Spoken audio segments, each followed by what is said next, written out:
नमस्कार दोस्तों, एक बार फिर आपका अपना प्रिय डॉक्टर आदि कश्यप मुंबईचा माणूस और आपके लिए लेकर आया आपका मनपसंद प्रोग्राम पॉजिटिव कर्मा।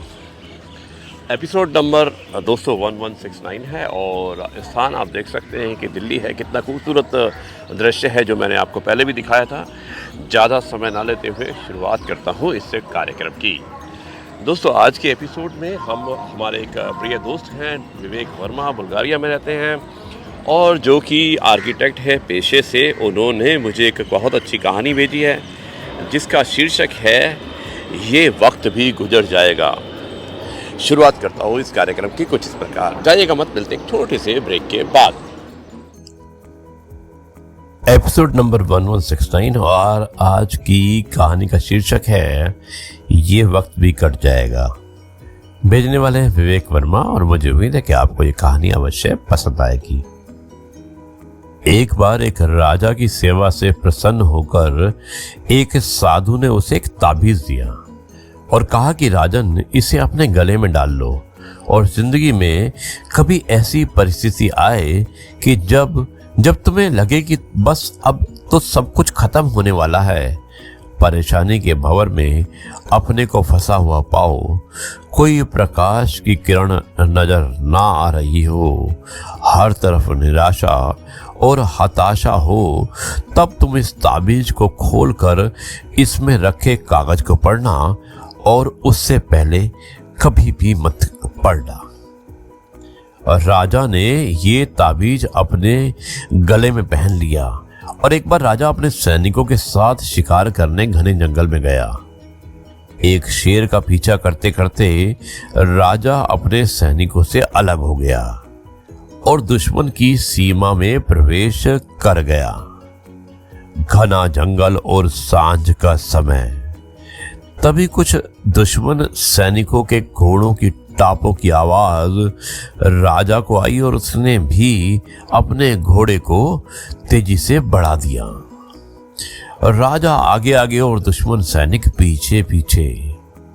बहुत दूर तक भागने पर भी राजा उन सैनिकों से पीछा नहीं छुड़ा पाया। भूख प्यास से बेहाल राजा, उसको तो तभी घने पेड़ों के बीच में एक गुफा दिखाई दी।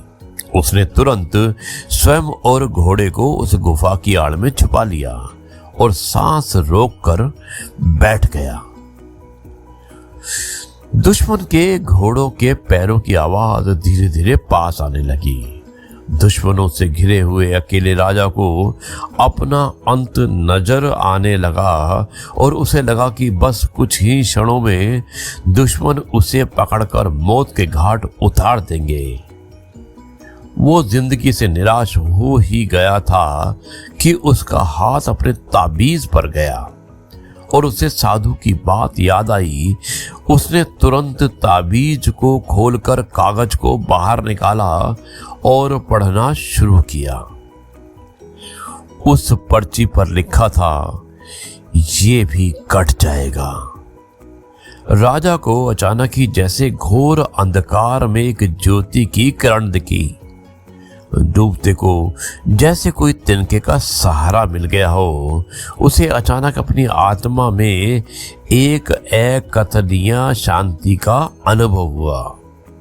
उसे लगा कि सचमुच ये भयावह समय भी कट ही जाएगा, फिर मैं क्यों चिंतित हूँ। अपने प्रभु और अपने पर विश्वास रख उसने स्वयं से कहा कि हाँ, ये समय भी कट ही जाएगा। और दोस्तों हुआ भी यही। दुश्मन के घोड़ों के पैरों की आवाज पास आते आते दूर जाने लगी और कुछ समय बाद वहां शांति छा गई, यानी कि एकदम से शांति का माहौल हो गया और राजा रात में गुफा से निकला और किसी तरह अपने राज्य में वापस आ गया। दोस्तों ये सिर्फ किसी राजा की कहानी नहीं है, ये हम सब की कहानी है। हम सभी परिस्थिति, काम, तनाव के दबाव में इतने जकड़ जाते हैं कि हमें कुछ सूझता ही नहीं। हमारा डर हम पर हावी होने लगता है और कोई रास्ता समाधान दूर दूर तक नजर नहीं आता। लगने लगता है कि बस अब सब खत्म हो चुका है। जब ऐसा हो तो दोस्तों 2 मिनट शांति में बैठिए, थोड़ी गहरी गहरी सांसें लीजिए और अपने आराध्य को याद कीजिए और स्वयं से जोर से कहिएगा कि ये भी कट जाएगा। आप देखिएगा कि एकदम से जादू सा महसूस होगा और आप उन परिस्थितियों में और उनसे उबरने की शक्ति अपने अंदर महसूस करेंगे। दोस्तों, ये थी कहानी विवेक जी ने भेजी थी और बहुत ही अच्छी कहानी थी कि ये वक्त भी कट जाएगा। मुझे उम्मीद है कि आपको पसंद आई होगी। अब मैं इस कार्यक्रम को यहीं पर समाप्त करता हूँ और कल एक बार फिर से शुरुआत करते हैं कुछ नई बातों के साथ। तब तक के लिए कहते हैं जय गुरु जी, शुक्राना गुरु जी। जी हाँ दोस्तों, देखा आपने कि और समझा, बल्कि इस कहानी को सुनकर आपको समझ में आया होगा कि किस तरह से एक साधु एक राजा को एक ताबीज़ देते हैं और कहते हैं कि आप इसे पहन कर रखो और जब बहुत मुसीबत हो तब इसे खोलना, इसमें कुछ लिखा है उसे पढ़ना। और दोस्तों, एक समय आता है जब राजा बहुत ही मुसीबत में होता है, अकेला होता है, उसको जान के लाले पड़ जाते हैं। उस समय उसे एकदम से याद आती है साधु की। वो अपना ताबीज़ खोलता है और ताबीज़ में सिर्फ इतना ही लिखा होता है कि ये वक्त भी गुजर जाएगा।